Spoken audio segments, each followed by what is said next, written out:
Em Direito e comentarista político. Boa noite, Caio. Boa noite, Mona Lisa. Boa noite, doutor Augusto. Boa noite ao espectador da CNN. Começamos com você, então, Caio. Suas primeiras considerações, por favor.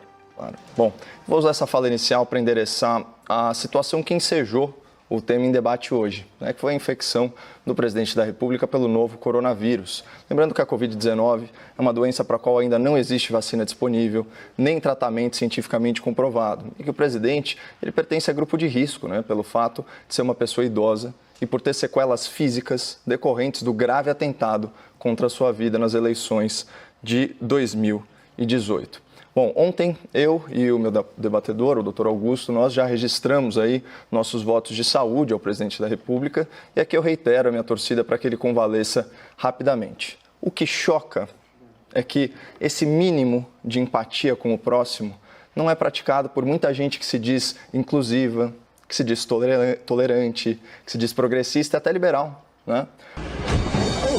Ontem, diante da incerteza sobre o resultado do teste feito pelo presidente, a esgotosfera da internet subiu aquela hashtag #ForçaCovid, uma torcida mórbida, explícita ou velada pela morte do presidente.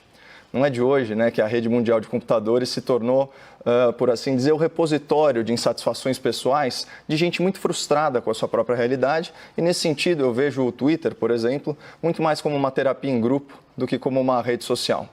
Mas por uma empresa que viola a liberdade de expressão de seus usuários mais críticos, que censura postagens arbitrariamente e se diz tão preocupada com os tais discursos de ódio, não é estranho que conteúdos desejando a morte de alguém sejam mantidos e ainda promovidos na plataforma? Só um parênteses. Vocês conseguem imaginar o que aconteceria se cidadãos que apoiam o governo publicassem postagens em redes sociais desejando explicitamente a morte dos ministros do STF por Covid? Seria certamente considerado um ataque antidemocrático às instituições. E ai de quem mencionasse os ministros Alexandre de Moraes ou Dias Toffoli.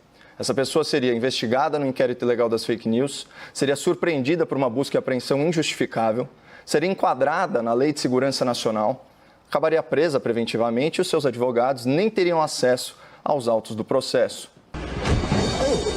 Mas incitar o ódio contra o presidente da República, desejando a sua morte por escrito, aí pode.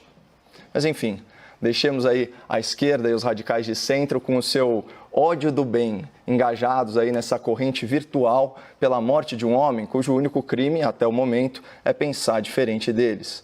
No fundo, sim, sua grande maioria, os participantes desse movimento Força Covid são inocentes úteis, tocados aí como gado pelo berrante da internet, que, diga-se de passagem, funciona em qualquer pastagem ideológica. O que realmente preocupa não são as manifestações das pessoas, são as manifestações do assim chamado quarto poder, a mídia. Parafraseando aqui Roosevelt, hoje, 7 de julho de 2020, é uma data que viverá na infâmia para o jornalismo brasileiro. O Grupo Folha, controlador do jornal de maior circulação e do site noticioso com mais audiência no país, publicou um artigo vergonhoso intitulado "Por que torço para que Bolsonaro morra?". Eu vou repetir. Por que torço para que Bolsonaro morra? Eu não acredito no que eu ouvi. Não acredito no que eu ouvi, não pode ser verdade isso que eu escutei agora. Eu vou omitir do espectador da CNN o nome do autor desse artigo, por 2 motivos. Primeiro, quem escreve com tanto rancor, com tanta imprudência, com tanto radicalismo, na verdade, está desesperado para chamar a atenção. E eu não estou aqui para mimar gente carente. E segundo, na publicação original online, o jornal Folha de São Paulo não declarou que a opinião do jornalista não reflete a sua própria. E o autor atua como editorialista do periódico, isso já há muitos anos. Portanto, a crítica é essencialmente à empresa que usa o seu vasto poder econômico para fazer militância partidária de muito baixo nível, como o espectador pode atestar em trechos dessa ode ao ódio político publicada hoje na Folha. Vou ler isso aqui para vocês. Abre aspas. Jair Bolsonaro está com Covid-19. Torço para que o quadro se agrave e ele morra. Nada pessoal. É que no consequencialismo, ações são valoradas pelos resultados que produzem. O sacrifício ou a morte de um indivíduo pode ser válido se dele advier um bem maior. Então, só para contextualizar o espectador, a ética consequencialista avalia se uma ação é boa ou ruim, justa ou injusta, correta ou incorreta, com base nas consequências, sejam elas intencionais ou não intencionais, desse ato. Ou seja, numa interpretação vulgar, mesmo um crime pode se tornar um ato virtuoso, dependendo dos resultados que ele produz.